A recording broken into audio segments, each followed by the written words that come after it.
Vamos a hablar de lo que Mateo entendió de nuestro Señor Jesucristo y del mensaje que le estaba dando. Entonces, la palabra del Señor dice en el nombre del Padre, y del Hijo y del Espíritu Santo: por tanto os digo, no os afanéis por vuestra vida, qué habéis de comer o qué habéis de beber, ni por vuestro cuerpo, qué habéis de vestir. ¿No es la vida más que el alimento y el cuerpo más que el vestido?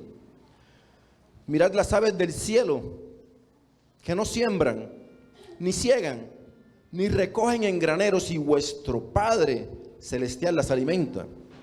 ¿No valéis vosotros mucho más que ellas? ¿Y quién de vosotros podrá, por mucho que se afane, añadir a su estatura un codo? Y por el vestido, ¿y por qué os afanáis? Considerad los lirios del campo, cómo crecen, no trabajan ni hilan, pero os digo que ni aun Salomón con toda su gloria se vistió así como uno de ellos. Y si la hierba del campo que hoy es y mañana se echa en el horno, Dios la viste así, ¿no hará mucho más a vosotros, hombres de poca fe? No os afanéis, pues, diciendo, ¿qué comeréis? ¿Qué comeremos o qué beberemos o qué vestiremos? Porque los gentiles buscan todas estas cosas, pero vuestro Padre Celestial sabe que tenéis necesidad de todas estas cosas. Mas buscad primeramente el reino de Dios y su justicia, y todas estas cosas os serán añadidas. Así que no os afanéis por el día de mañana, porque el día de mañana traerá su propio afán. Basta a cada día su propio mal. Vamos a orar la palabra. Amado Dios y Padre de nuestro Señor Jesús, nuevamente te exaltamos, te glorificamos y te damos gloria, honra y alabanza, Dios. Te pedimos en el nombre de tu Hijo Jesucristo que nos ayudes a entender tu palabra, Señor. Que todos estos afanes y ansiedades de nuestra vida tú te los lleves, Señor. Que en el nombre de Jesús te pedimos, Señor, que aprendamos a entender que así como las aves tú las sustentas, también a nosotros, Señor. Te pedimos en el nombre de Jesús que aumentes nuestra fe, que te lleves todo afán, que nos ayudes a no ser como los gentiles que se afanan por estas cosas, Señor. Ayúdanos a buscar primeramente el reino y su justicia, a ti primero, Señor, y sabemos que todo lo demás será añadido. En el nombre de Jesús y amén. Una pregunta para cada uno de ustedes. Para mí también, yo me la hice. ¿Alguna vez en su vida quiso que su padre estuviera con usted más tiempo?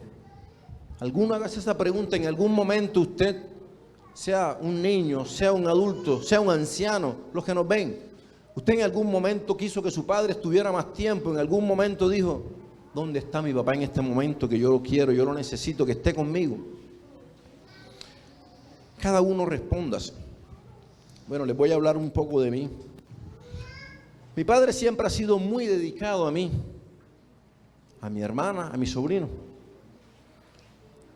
Pero no siempre ha tenido tanto tiempo. ¿Por qué? Porque vivíamos en ciudades diferentes. Él aquí, nosotros en Cartagena. Sin embargo, él, el poco tiempo que podíamos estar juntos, trataba de hacerlo mejor, ponerle más énfasis, más empeño a cada momento. Pero aún así, mucho tiempo me quedé esperándolo, y mi familia también. Entonces, ¿qué nos está diciendo Mateo? Mateo le habló a los judíos de esa época diciéndoles, hay algo diferente que ustedes no saben. Si ustedes miran la tradición judía, desde que son niños, Deuteronomio lo dice, que le enseñen la palabra al niño desde pequeño. Si va por el camino, si va por fuera del camino, en la casa, por fuera, de día, de noche, hay que enseñarles la palabra. Y si a ellos le enseñaban la palabra, ¿qué de nuevo le dijo nuestro Señor Jesucristo? Y Mateo, contando eso, dice algo nuevo. Y es de lo que hoy queremos hablar, conociendo la verdadera paternidad. Mateo, ¿quién era? Para mirar la perspectiva de él. Porque cuando hablemos de Lucas o hablemos de los demás, tenemos que ubicarnos desde qué punto de vista ellos miraban. Mateo era judío, pero Mateo no se llevaba bien con los judíos. Él era un cobrador de impuestos. ¿Qué quiere decir esto? Que cuando un país, un imperio peleaba contra otro, el que perdía tenía que pagarle impuestos, tenía que pagar tributos. Esa era su cuota por haber sido vencido. Si ustedes revisan la historia, Alemania tuvo que pagar a todos los países contra los que peleó y perdió, cada bala que se gastan. Ellos tenían que pagarle a los romanos por haber perdido.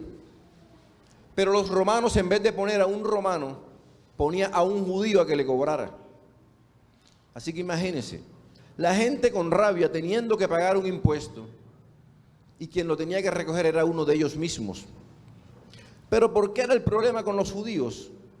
Porque aparte de que los judíos cobraban impuestos, los romanos, que cobraba impuestos le ponía impuestos de más. O sea que aparte de que estaban esclavizados, su propia gente lo esclavizaba más. Le ponían tributos y eso era una gran carga. Y por eso estas personas no tenían buena reputación. Entonces, Mateo, el Señor lo llama y lo convierte. Y Mateo comienza a ver lo que antes no quería ver, que era lo que él causaba en estas personas. Si nosotros vemos los impuestos altos, podemos decir, ¿hay algún parecido con nuestra época? ¿A alguien le suena el 4 por mil, que era un impuesto por corto tiempo? ¿A alguien le suena el impuesto al valor agregado, que era por un poco de tiempo? ¿A alguien le suena la reforma tributaria, que es por una pequeña cosita? Entonces, en esos tiempos, seguíamos viendo una situación parecida, o ahora seguimos viendo la misma situación, impuestos altos. Entonces, el dinero no alcanzaba. Había que comprar ropa, comida y pagar impuestos. Y pagar los impuestos de más. Como esta última reforma que le aumentaron. Si usted va a tomarse un café, un jugo, una gaseosa, le ponen un impuesto del 19%, o sea, más del que estaba, que era del 16%. Entonces, nuestro Señor Jesucristo, o Dios a través de Jesús, convierte. Hay un refrán, la gente dice, cuando yo me convertí, nosotros no nos convertimos. Dios es el que nos convierte a Él. Y cuando Dios hace que Mateo se convierta a Él, Mateo comienza a darse cuenta que esa gente vivía afanada. Porque aparte de lo que ya les mencioné, los que decidieron seguir a nuestro Señor eran perseguidos también. Entonces, si no fuera suficiente con todo esto, a los cristianos los perseguían. Mateo le habla a los judíos que siguen a Cristo.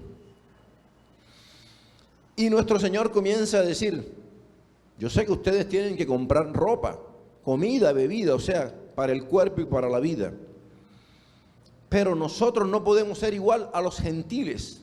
¿Qué es lo que él está diciendo? Tiene que haber una diferencia entre un hijo de Dios y un gentil. Si el gentil se afana y nosotros también, ¿qué diferencia hay? Entonces, Mateo comienza a darse cuenta que esa gente que llegaba donde él, de pronto con el impuesto estrictamente o de pronto apurado para conseguir ese impuesto, y él le decía, no importa, me lo tienes que pagar o te llevo ante los romanos y te meten preso. Entonces él veía ese afán en ellos. Ahora que Dios lo convierte, comienza a decir, oye, esta gente son cristianos pero viven en afán todavía. Tienen que comprar la misma ropa, tienen que comprar la misma comida, tienen que pagar los mismos impuestos, pero viven afanados. Entonces es irónico que el que les producía ansiedad ahora le diga, no estén ansiosos. No estén ansiosos porque el que escribe el libro no es Jesucristo nuestro Señor, es Mateo. Y Mateo es el que le dice, Jesucristo dice, no estén ansiosos. Entonces, esto es algo que uno no puede entender. ¿Qué diríamos en estos tiempos? Afán, ansiedad. La Biblia de las Américas dice preocupación. Y en estos tiempos, ¿qué diríamos nosotros? No te estreses. No te estreses porque así como aprendimos que en el contexto o que la parte exegética es ver qué le decía a ellos. La parte homilética es ver qué nos está diciendo hoy a nosotros, porque a nosotros todavía no nos persiguen por ser cristianos, pero a ellos sí. Le pedían impuestos como a nosotros, pero había una diferente causa. Pero el fin es el mismo. El Señor no quiere que nosotros estemos afanados. Que nosotros como cristianos estemos diciendo, ya no puedo dormir por esta preocupación que tengo. No sé ahora qué va a pasar con la universidad. Van a ser un niño, ¿cómo lo mantengo? Me toca casarme. ¿De dónde saco para la casa? Todas estas causas les producían complicaciones a ellos y al pueblo de hoy también. Entonces, Jesús nos está diciendo algo. No vivas con afanes, ni con preocupaciones. Y el versículo 26 dice, las aves del cielo no siembran, no ciegan, no recogen en graneros. ¿No valéis mucho más que ellas? Aquí hay un bonito separador que me regaló mi esposa antes de saber que esta era la prédica que íbamos a preparar. Y el Señor le mostró un ave y dice lo mismo. Es bonito porque es una cuestión que cambia. Pero dice lo mismo. Las aves del cielo, Dios las alimenta. ¿No valen ustedes más que las aves? Parece que lo supiéramos, pero a veces parece que no lo supiéramos. Porque ellas comen y no se preocupan. Y nosotros comemos y nos preocupamos. Entonces, nuestro Señor quiere que sepamos una gran verdad. Vuestro Padre que está en el cielo las alimenta. Ese es el secreto. Que el alimento lo da el Padre. Y a cada uno de nosotros que ha querido en determinada situación ver a ese Padre, el Padre los está diciendo. Y pone un ejemplo. No siembran, no ciegan, no almacenan. Pero hay que ver algo importante. Ellas buscan su comida. Así que nuestro Señor no está diciendo, no busquen la comida, no trabajen. Él no dice eso. Si alguien toma este texto para decir, yo no tengo que trabajar porque la comida me cae del cielo como las aves, está mal porque ellas la buscan, pero el Padre se lo da. Si alguien dice, yo tengo que ser como las aves, me quedo esperando en mi casa y yo no trabajo y del cielo me cae la bendición. Pero la Biblia dice que ellas lo buscan. Pero ¿dónde está la diferencia? Que ellas no se afanan. Y nosotros muchas veces nos afanamos. El Salmo 145:15 dice, los ojos de todos esperan en ti. Tú les das su comida a tiempo. La comida para cada persona está determinada por la voluntad de Dios. Las aves no están esperando la comida, ellas van por ellas. El Padre se las da, pero la diferencia está en que no se preocupan. Ahora, vemos que Dios cuida de las aves. Aquí, en este pequeño sermón, que forma parte de un sermón muy grande que se llama el Sermón del Monte, que más que coger el capítulo 6, lo coge desde el 5 hasta el 7, donde Él comienza a hablarnos de muchas cosas. Si nosotros vamos al capítulo o a la cita anterior, dice Dios y las riquezas. ¿Sabían ustedes que el nombre en arameo de riqueza es Mamón? Por eso hay un Dios que se llama Mamón. Porque hay gente que pone su mirada en la riqueza. Hay gente que pone su esperanza en el dinero. En que si me compro una vaca, me compro dos, me compro tres, tengo esto. En que si invierto en el banco, en que si pongo esto, en la cuenta, en las acciones, lo que sea. Hay gente que está poniendo su descanso. Y cuando ya el negocio produzca, yo voy a estar tranquilo. Ponen su dinero en la riqueza. Y eso va pegado con esto mismo que el Señor le está hablando. Pero aquí Él nos dice algo más. Aún a la hierba Él la viste. Y si la hierba que en la mañana florece y en la tarde es echada al horno, Él la viste. Que ni siquiera Salomón con todo su esplendor tenía, con todo su dinero, tenía más esplendor que los lirios y Dios los viste. ¿No valéis ustedes más? Nos está diciendo que tenemos que darnos cuenta que para Dios valemos más. Y hay gente que dice, mira esa ave cómo es libre. Porque hay gente que no está en una cárcel pero no son libres. Hay personas, miremos en qué época estamos. Miremos el contexto del día de hoy. Carnavales sobre carnavales. ¿En qué está pensando la gente? en el dinero que tienen que conseguir para la fiesta, para el ron. Ahorita no importa la luz después hay que pagarla y pagar la reconexión, pero ahorita importante es el ron, la ropa. Entonces, la gente se está preocupando en este momento más por las cosas temporales que por las cosas del cielo. Entonces, ¿qué nos está diciendo nuestro Señor a través de Mateo? No tienen que preocuparse porque la hierba, los lirios y las aves, Dios las alimenta y ustedes valen más. Muchas personas llegan a sentirse que no valen. Muchas personas me han llegado a decir, me siento como una porquería, no valgo nada, lo que hice no tiene perdón, lo que hice yo no valgo nada, yo merezco morir. Dice la Biblia, ustedes valen más que las aves si Dios las viste, más que la hierba, más que el lirio, pero nosotros somos los que no nos damos cuenta de la importancia para Dios. ¿Por qué? Porque debo reconocer que he cambiado la forma en que veo la Biblia ahora. Debo reconocer que yo he cambiado. El Señor nos ha cambiado. A mi esposa y a mí en este tiempo que estuvimos fuera. Que uno no puede sacar una cita bíblica y decir, la Biblia dice esto, y sacar otra y decir, la Biblia dice esto. No. Hay un plan de Dios en toda la Biblia. Y cada plan que va saliendo forma parte de ese plan. Que es salvar al hombre de la destrucción. Que es que el hombre viva en prosperidad. Lo que la gente llama del evangelio de la prosperidad. Dios lo que quiere es la prosperidad para nuestras vidas. Pero no la prosperidad que da el hombre, que da el negocio, que da el político, que da una cosa. Es la prosperidad que viene de Dios. Y no es la que va a durar poco tiempo, es la eterna. Esa es la prosperidad que Dios quiere. Por eso ya yo no le apunto a la palabra que llega a la mente. Ni a la que llega a la voluntad, ni a la decisión, ni al intelecto, sino que apunte a todo, que nos demos cuenta que hoy mismo va a morir mucha gente en la tierra, gente en Magangué. ¿Y a dónde van? ¿A dónde van? Y si Cristo viene antes, ¿a dónde van? Y todos los que murieron anoche, ¿a dónde fueron? Y si murieron, ¿cómo están delante del Señor? ¿Dónde está escrito su nombre? Entonces, hay un plan grande del Señor. Y ese Señor lo que quiere es vida eterna para nosotros. Pero pasa algo. Que el diablo no quiere que tú recibas esa bendición del Señor. Y por eso Él pone algo que se llama tentación. Y la tentación es para hacernos perder de vista a Jesucristo. Dice la Biblia en Hebreos, puesto los ojos en Jesús, el autor y consumador de la fe. Pero cuando ponemos las cosas en el mundo, hay carnavales, hay fiestas, necesitamos ropa. La gente piensa que si no se emborracha no es feliz. La gente piensa que si no amanece con un guayabo tremendo, pero se acuerdan de lo de ayer, ahí son felices.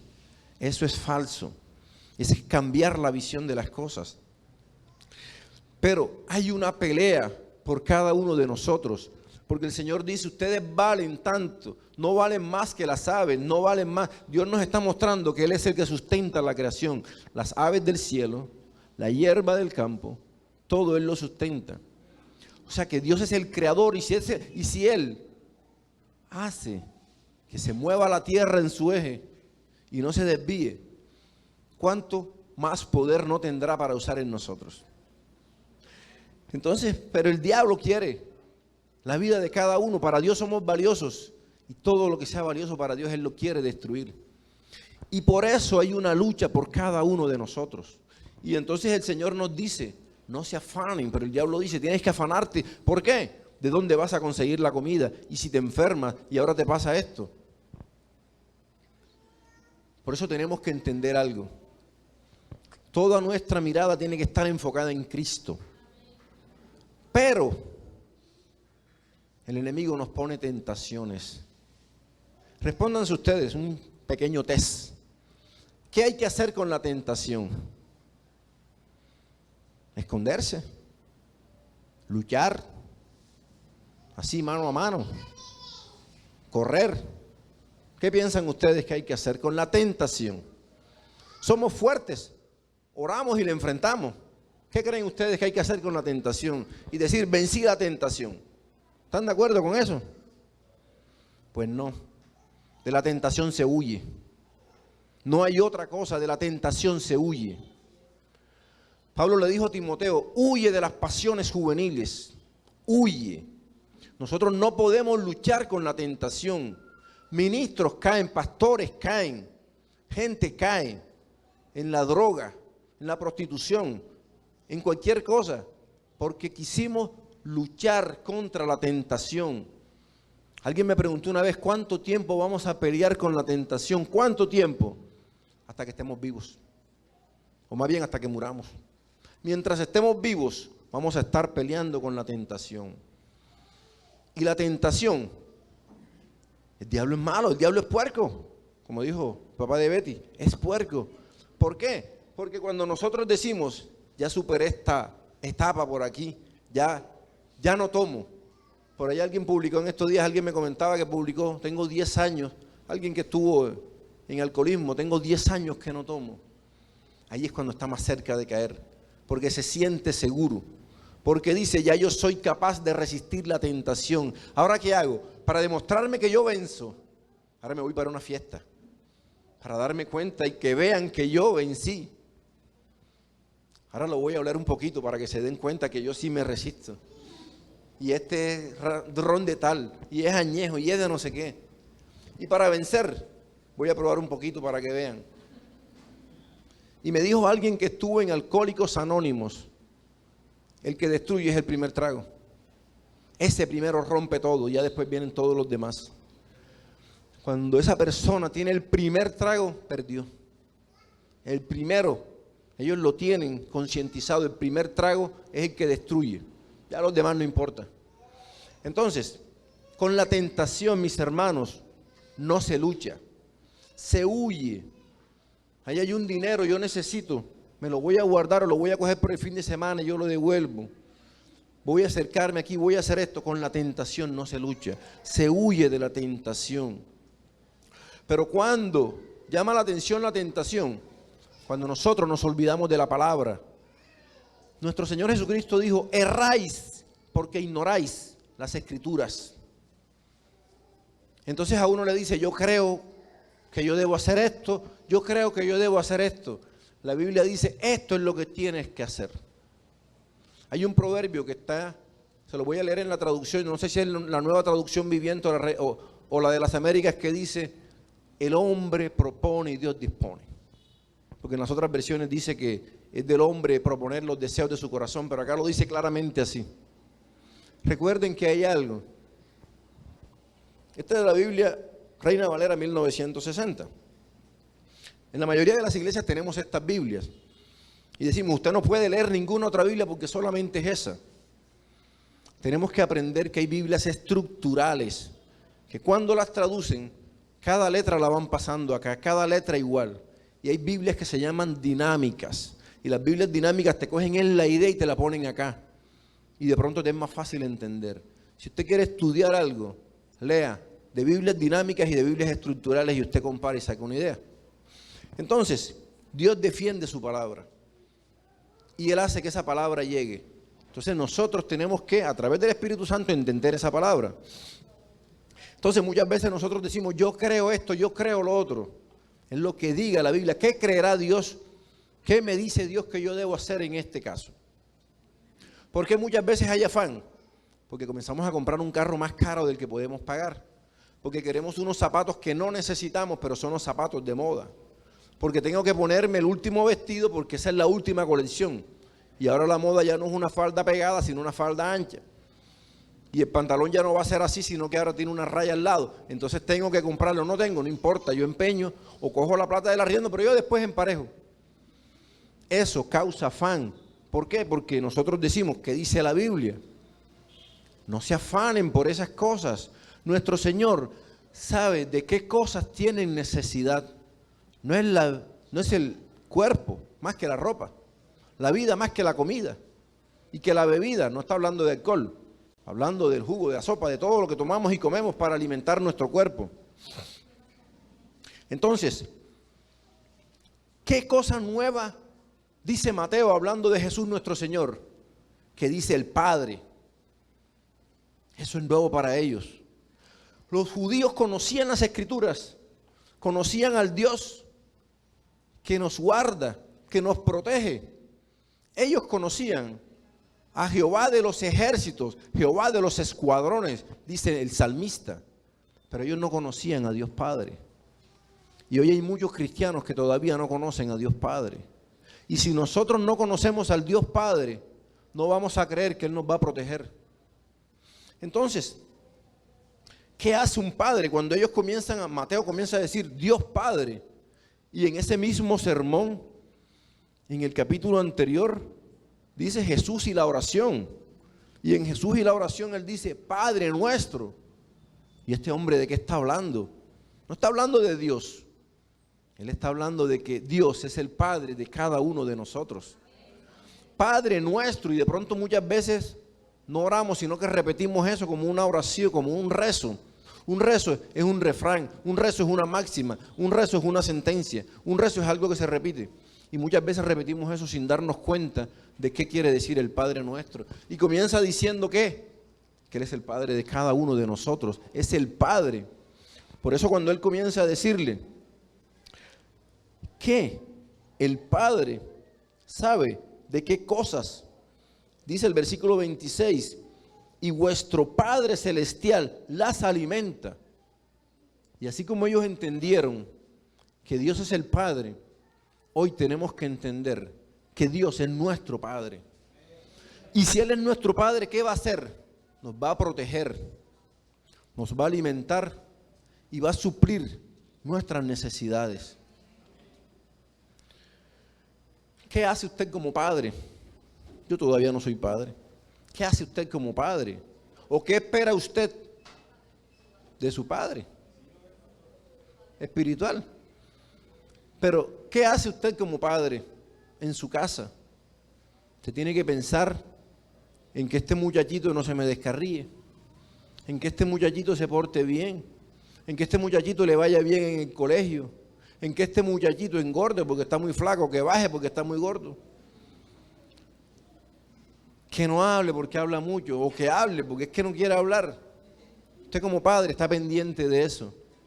Cuando nosotros sabemos que Dios es nuestro Padre, usted debe comenzar a pensar, ¿qué Dios quiere hacer por mí? ¿Qué Dios me quiere dar? ¿Qué Dios quiere que yo haga? Porque Él es mi Padre. Y como dice la adoración, Él es mi Padre y mi Padre me ama. Y yo soy su hijo.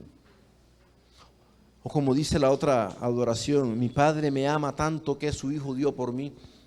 Esto es un juego de palabras que uno no entiende. Yo soy su hijo, pero dio su hijo. Dio a su hijo por nosotros. Entonces, hay personas que tienen temor. Hay personas que tienen temor ¿de qué? De que su padre no esté para defenderlos. Que su padre no esté ahí. Nuestro padre terrenal muchas veces no está. Porque Él no puede estar en todas partes. De pronto lo que Él piensa hacer no es lo que Dios quiere. Pero resulta que nuestro Padre en el cielo, ese sí tiene cuidado de nosotros. Nuestro Padre que está en el cielo. Entonces, si sabemos que es un Padre que tenemos allá, pero que está aquí porque dice nuestro, entonces ya nosotros no nos vamos a preocupar. Si usted sabe, ¿y qué quería decirle Mateo a ellos? No se preocupen.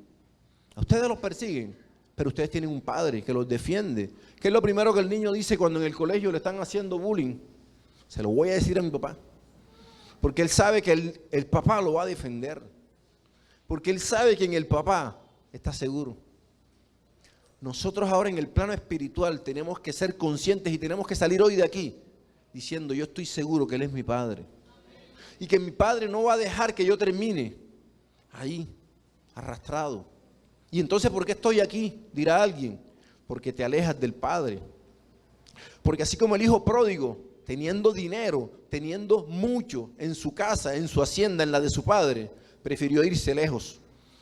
Y allá comía con los cerdos. Y cuando vino el padre, ¿qué le hizo? Le puso un anillo, lo protegió, lo cuidó, lo restauró. Cuando estamos mal, es porque nos hemos alejado de Dios.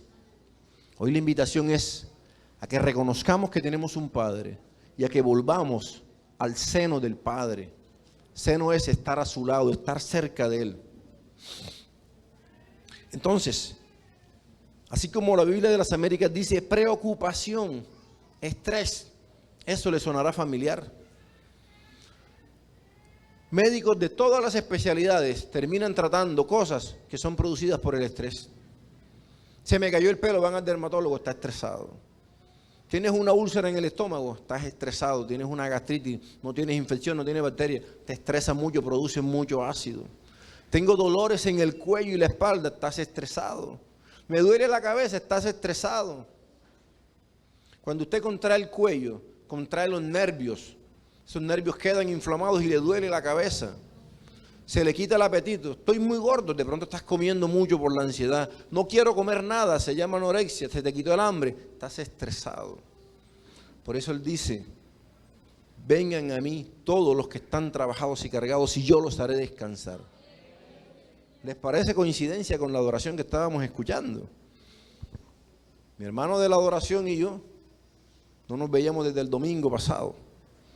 Pero Dios sí está en todas partes. Y Él sabía que hoy, gloria a Dios, gloria a Dios.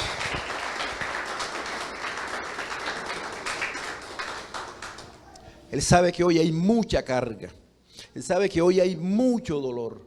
Él sabe que hoy hay muchas preocupaciones. Y que es necesario que nosotros entreguemos esas cargas a Él. A veces usted ve el niño que va saliendo del colegio y lleva el morral. El papá lo deja que él lo lleve hasta que él se cansa. Cuando se cansa se lo da el papá. Si usted le entrega sus cargas hoy a su papá celestial, papá Dios se va a hacer cargo de todas esas cosas. Hoy papá Dios se va a hacer cargo de todas esas cosas. Él hoy te va a quitar las cargas. Hoy se tiene que llevar todo cansancio. Si no, es porque no estás dejando que esa palabra haga efecto en tu vida. Ellos decían, Dios, yo lo conozco como el Creador, hizo el cielo y la tierra. Los cielos cuentan tu gloria y el firmamento anuncia la obra de tus manos. Dios conocedor, Dios protector, Dios es nuestro amparo y fortaleza, nuestro pronto auxilio en las tribulaciones. Por tanto, no temeremos en las tribulaciones. ¿Pero quién? Dios protector.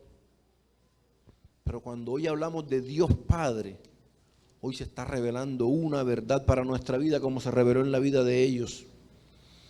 Ellos no conocían ese Dios. ¿Qué quiere decir que Dios es nuestro Padre? Que está cerca. Ustedes, el otro día, mientras estuve de turno, pasé una madrugada entera viendo documentales de animales.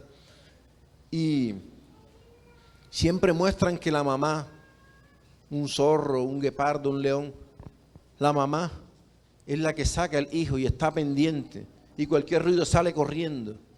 La mamá está pendiente, el papá está pendiente. Ellos apenas oyen ruido, van buscando. Cuando nosotros tenemos un padre, nuestro padre está cerca. Cuando nosotros sentimos que Dios está lejos, es porque nosotros somos los que no estamos escuchando su voz. Somos nosotros los que nos cerramos y decimos, ¿dónde está Dios? Dios está ahí. Pero por eso dice la Biblia, Abba, Padre, Abba, en arameo, Pater, en griego. Las dos palabras se unieron para decir el papá más grande, el papito, mi papito más cercano. Ese es Dios, el Dios que solamente a través de Cristo viene. Porque sin Cristo, Él está lejos de nosotros. Pero quien nos reconcilia con Dios es Él mismo a través de Cristo. El que no escatimó a su propio Hijo, sino que lo dio por nosotros para reconciliarnos. Si estando enemistados con Él nos reconcilia con Cristo y nos da las cosas, ¿cuánto no nos dará ahora que ya estamos reconciliados? Cristo es el que nos reconcilia y nos lleva a ese Padre.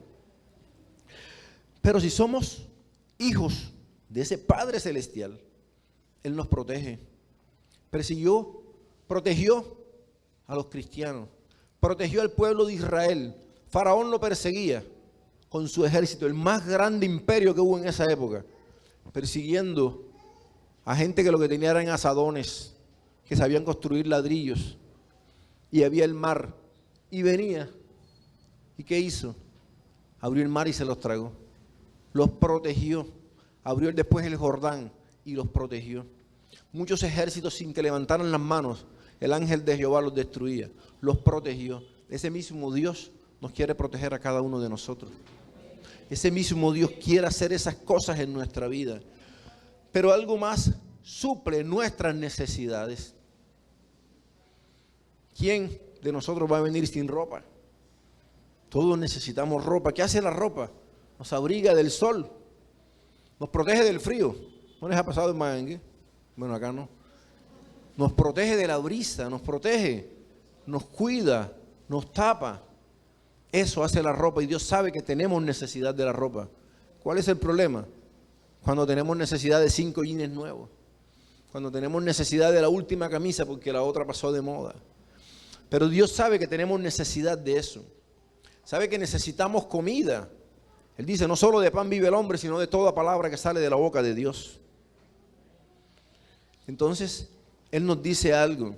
Los gentiles buscan eso, ustedes no lo busquen, que yo me encargo de eso. Buscad primeramente el reino de Dios y su justicia, y todas estas cosas serán añadidas. Dice el versículo 33.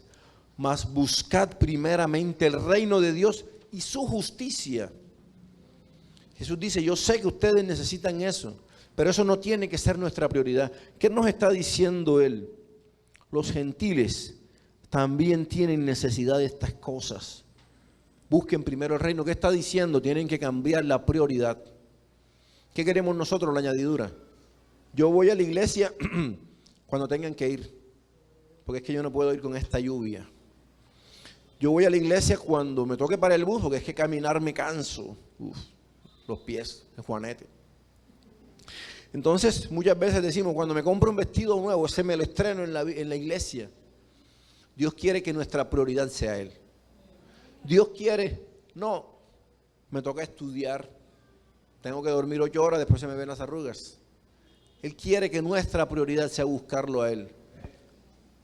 No quiere decir que solamente aquí lo busca, en la casa también. Dice Hebreo, no dejando de congregarse como tienen algunos por costumbre, porque aquí el Señor nos va a dar una palabra. Pero allá en mi casa también me va a dar una palabra. Pero aquí un hermano me puede dar una y yo le puedo dar una. Pero en mi casa yo voy a buscar la intimidad con Dios. ¿Qué tenemos que venir a buscar aquí? Primero, antes de buscar, ¿qué le voy a dar a Dios? ¿Qué le llevo a Dios hoy? Alabanza y adoración. Cuando usted se entregue y abre su boca. Hay gente que la boca la cierra porque es que están adorando, pero es que a mí no me nace levantar las manos. Pero cuando estábamos allá afuera en los carnavales, yo levantaba las manos y yo gritaba. Pero acá nos da pena. ¿Qué va a decir la gente? Cuando vemos una película, el Titanic, se murió el protagonista, lloramos, pero acá nos da pena llorar. Entonces, la adoración tiene que ser es para Dios. Traigámosle a Dios un sacrificio. Él dice sacrificio, pero de ofrenda y alabanza. Y después Él nos va a dar a través de su palabra. Vean. Oía de un pastor, esta semana que pasamos en Barranquilla, estábamos pastores, más de 20 pastores. Y hablando con alguien de mucha experiencia me decía que un pastor le decía algo. El pastor le decía, yo no voy a dar más consejería en la iglesia. Se oye mal, no voy a dar más consejería. Todo ese tiempo me voy a dedicar a estudiar la palabra todos los días, todas las horas que sea necesario, para que el domingo la palabra impacte a las personas. Porque es que usted no se va a impactar porque el aire está fresco y la silla está cómoda. Usted se va a impactar es por la palabra del Señor. Y si la palabra transforma a la gente no va a estar buscando consejería. Si la palabra le dice a usted qué tiene que hacer, si la palabra toca la conciencia y dice realmente yo no debo seguir pecando, yo voy a cambiar, yo no voy a estar buscando eso. Si la palabra a mí me habla, yo no tengo que venir corriendo a que el pastor sea el que me ponga la mano y yo me caiga y cuando me levante ya yo sea transformado. Porque a veces esperamos eso. Que oren por mí, me pongan la mano y yo me caiga y cuando me levante ya no me gusta el ron. Y cuando me levante, la única mujer que miro es la mía, ya las demás no porque ya me tocaron. La palabra es la que tiene que transformarnos a nosotros. La palabra es la que tiene que decir, gloria a Dios. Dios vive, ya no vivo yo, Cristo vive en mí. La palabra es la que tiene que transformar nuestra vida. Es la palabra de Dios.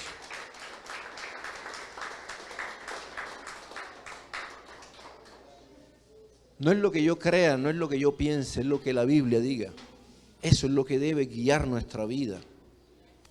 Entonces, Jesucristo nuestro Señor dice Cambien la prioridad. Buscad primeramente el reino de Dios y su justicia, y todas las cosas van a ser añadidas. ¿Qué espera de nosotros Dios?